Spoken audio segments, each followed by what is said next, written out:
Hi everybody, this is Scott from the Knobs and Handles shop in Prairie City, Oregon. We have an Etsy shop, online shop, things like that, and a storefront, but I want to walk you through the 6 steps, I believe, as I look here. Yes, the 6 steps, I had to write it down, of installing a dummy doorknob. Simple steps, easy steps, not a big deal, but I want to make sure that you guys all out there have a successful installation, one that lasts a long time. So, dummy knob, these are antique dummy knobs. So we have a doorknob and a door plate that are permanently attached to each other forever. Okay, so that's the first thing. I just want to make sure we're all on board on that one. That's not going anywhere, all right? So, what we're going to do today, we're going to install this on a new door that is pre-drilled. That means that it has a hole already drilled into it to put a doorknob, an operable doorknob assembly. What we're going to do is, this door doesn't ever close and doesn't have to really lock or latch or anything like that. And if we did, we'd do something, an alternate, like a magnetic or a ball catch at the top. So, which you can do on French doors and closets and pantries and all over the place. So there's not an excuse to not have an antique dummy doorknob somewhere in your house. Every house, all 142 million houses in the United States. Anyway, that would help me a lot. So, what comes with your dummy doorknob typically is some screws. And this particular one comes with a set of raw or original bronze screws. These are number 6 screws. And they give you, they work really well with diameter.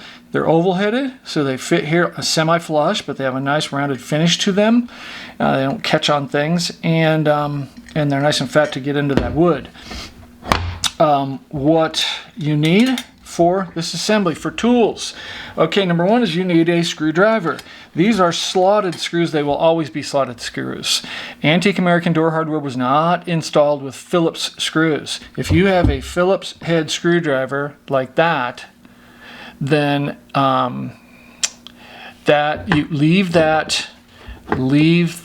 send that away, okay? What you need is a slotted head screwdriver. See that?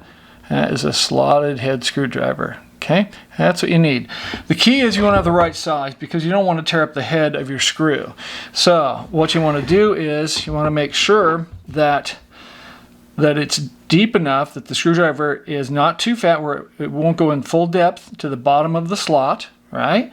And you also want to make sure that it goes the full width from one side of the screw to the other side of the screw. So in that case, this particular screwdriver, it gives you a lot of meat because it goes past, and it goes all the way to the slot, and it doesn't have much for wiggle, so that's good. You want to check that too. A smaller one might stay within the diameter of the head, and it goes all the way to the bottom, but there's a little more wiggle because it's a wigglier space there. So I like this one. You just have to make sure that when you get down into the plate that you don't scrape the outside edges onto the plate. So we'll see how that works on this particular setup. Okay, the next thing you're going to need is you're going to need a drill. Ta-da! It's an actual drill. Look at that. Yep. And it has a drill bit in it. And that drill bit actually is sized for 2 things. It's sized for number 6 screws, right? And it's also, and I'm not showing this, but anyway, it's also sized for the type of wood. So what I have today is a standard hollow core door, which is one of your new residential type doors, and there's a block in there full of particle board or solid wood, either one. They call it a lock block, and in that lock block you can install things like this, all your hardware. Since it's a soft wood that's inside there, it's a particle board soft wood, I'm going to use the smaller screw. Right? And you can purchase these on our website too, on Etsy. So we have extra screws, we have the right bits, blah, blah, blah. Harder woods, you want to go with the hard woods in general, you want to go with the next size up in drill bit. But soft woods, you want to make it smaller so that these threads have the ability to really get in there and do their thing. The next thing you're going to need is some type of a measuring device. So we have rulers, you know, we have, what else do we have? We have tape measures, right? Tape measure, and also we have this. Now, this is just a little 6-inch stainless steel ruler. They're not expensive. But what's cool about these is that at the end of them, down here, it's flat to 1 inch, to 2 inch, to 3 inch. So everything starts right here. Unlike most rulers, wood rulers or whatever, they don't start right at the end. They have a little bit of a gap, and then they start. It's just, life is a lot easier if you can find one of these. And you'll see why. And then the other thing you're going to need is you're going to need a pencil. A mechanical pencil would be best with the small lead in the end of it that you can, you know, plump, plump, plump, plump and get more out. But that gets you into a tight space, into that hole where we need to make some marks. So that is the preferred marking device. And you definitely want to use pencil. You don't want to have a pen. And that should set you up for an excellent journey. So there we go. Thank you. And everything kind of slid around here because I'm... Woo. All right. I will be back. We're going to head over to the door. Okay, everybody, what we're going to do, step number one, super easy. What we're going to do is make sure that the hole that's in the door is covered by the plate that we're going to put over it. And so you can walk up to your door and go, well, look on both sides. Yeah, it covers it. Or if you've got to look on my site and go, this measures this far across, this measures this far across, well then do that. Don't take a guess. So this is 2 1/8 inch, right? And 2 1/8 inch is standard, modern, hole size in a pre-drilled door. Okay, this particular plate measures 2 1/2 inches across. So we have plenty of room, right? So that is step number one.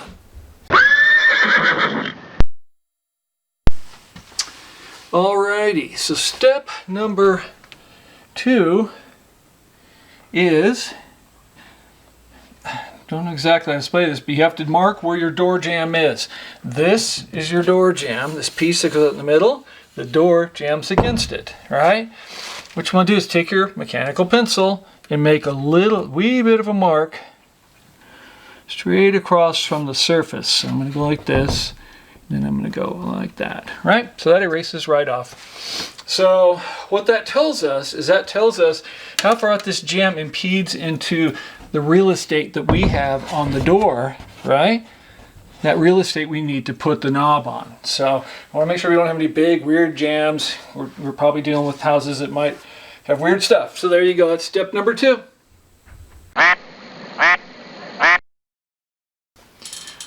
Okay, back to the door. We have step number 3, which is going to be just generally positioning where you want the knob to be, both vertically and horizontally. So what you're going to see is me messing with this here, you know, and we're well within where the jamb is. There's our jamb mark. So, you know, and we actually need to be over here at least because otherwise you're not going to cover the backside, cover that hole there. So that's pretty good space right there. Now one thing you can do is the knob generally would go centered on this hole. But if you're taller and you want to bring it up a little bit, nothing says you can't, right? Or if you're smaller, you can bring it down, but you got to watch where that screw hole is. You can only bring it down so far. You don't want to get too close. You need a lot of meat for that screw. So I generally go right about where it is. Maybe a little taller if I'm going to use it more, but this one I'm not. So that just confirms what you want to do right there, okay? All right, so, and I'll tell you what, this is actually easier if the door's not on its hinges and it's laying down on some sawhorses. But we're going to do this vertically because, well, we're challenged. And we like to be challenged. All right.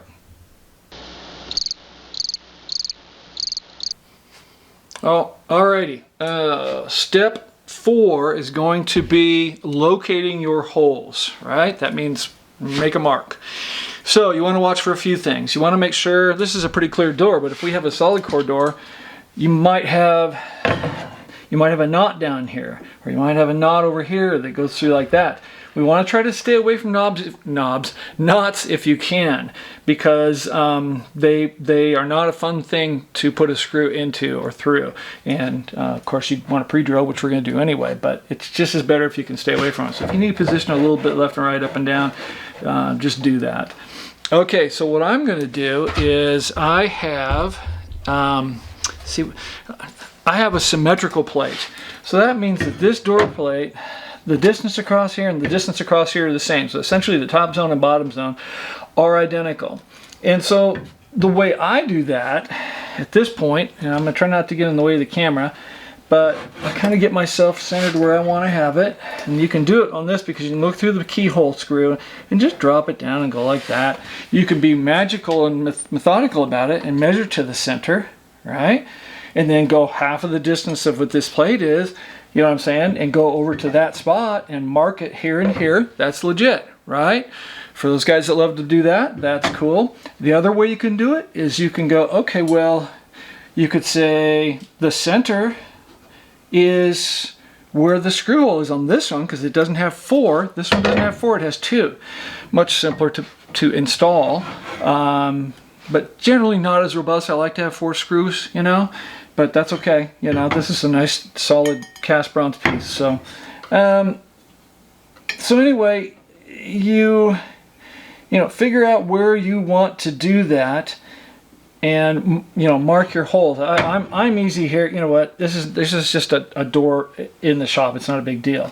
So what I'm going to do is I'm going to go, you know what? What if I just put it an inch over? I got plenty of room here, and I have plenty of room.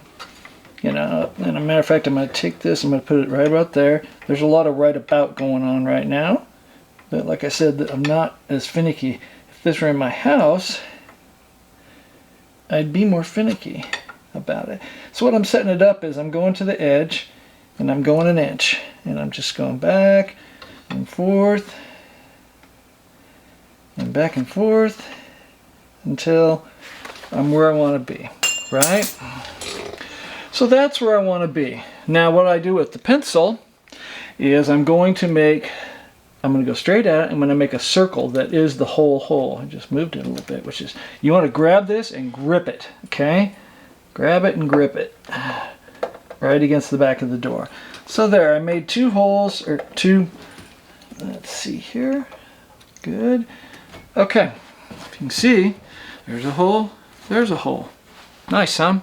So now we've located our holes. Now, if this were another type of door plate that were asymmetrical, which for the life of me I can't see one right now, but what you would have to do, you couldn't be able to measure doom. You'd actually just forget the plate and you're going off screw holes, right? So you're measuring over and you're doing that other way I said. But when you have symmetrical ones like this, you can cheat a little bit. Alrighty, so that is how we locate holes. Alright, next.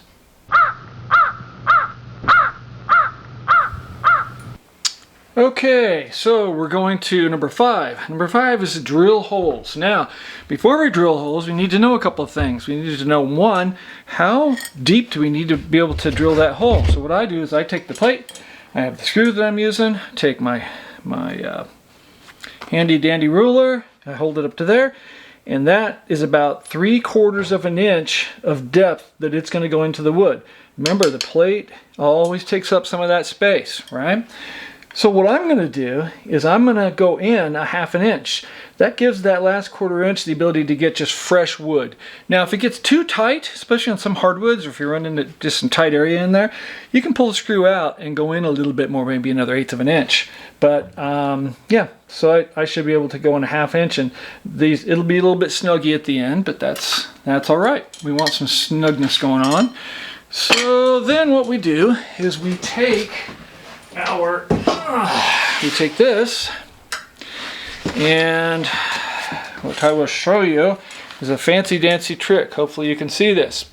So what you do is you take a permanent marker, you take your ruler, there's a 1/2 inch, you make a mark on the ruler, get more on me than I did on the bit. And you just run that all the way around, right? Just so you can kind of see that black blur as you're drilling. So that's kind of your stop mark is what that is. You will be able to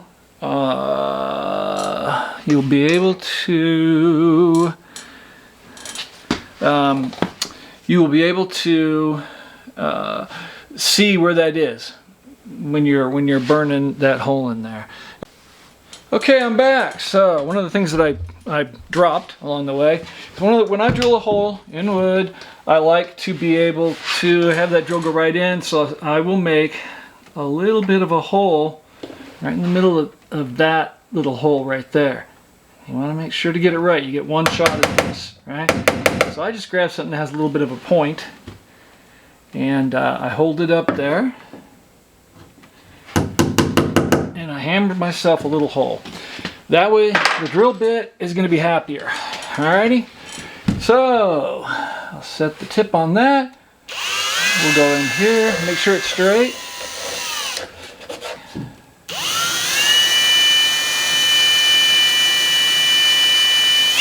There we go. All right.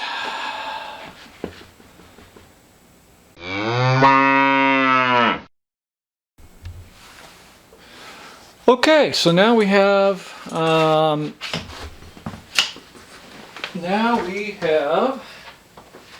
the holes. We have the plate. We have the like that. All right. So we have like that, right? So that screw is going to go right in there. And sometimes what I'll do is I'll just give it a little squeeze, and then I'll back it out. That way it'll just kind of open that hole up a little bit more.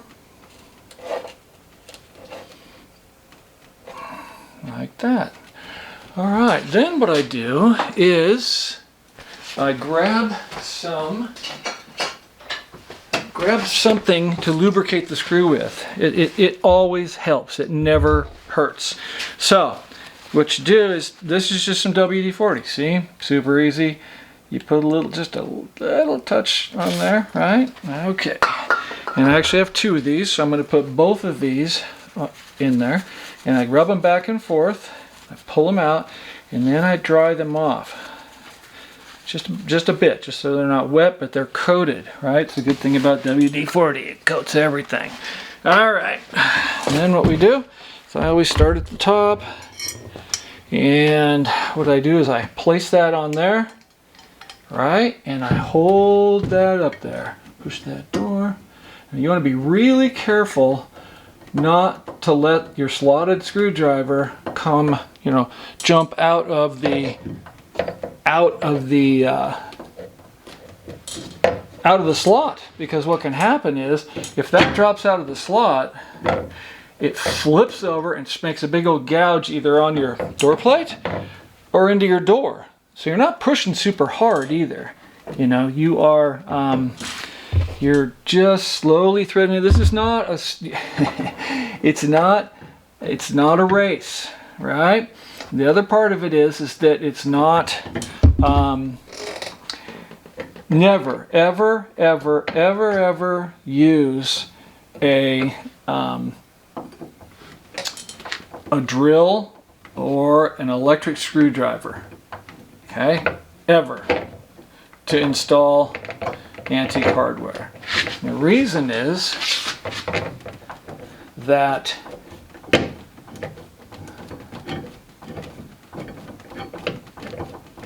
you can do things so fast and things go wrong really quick with electric.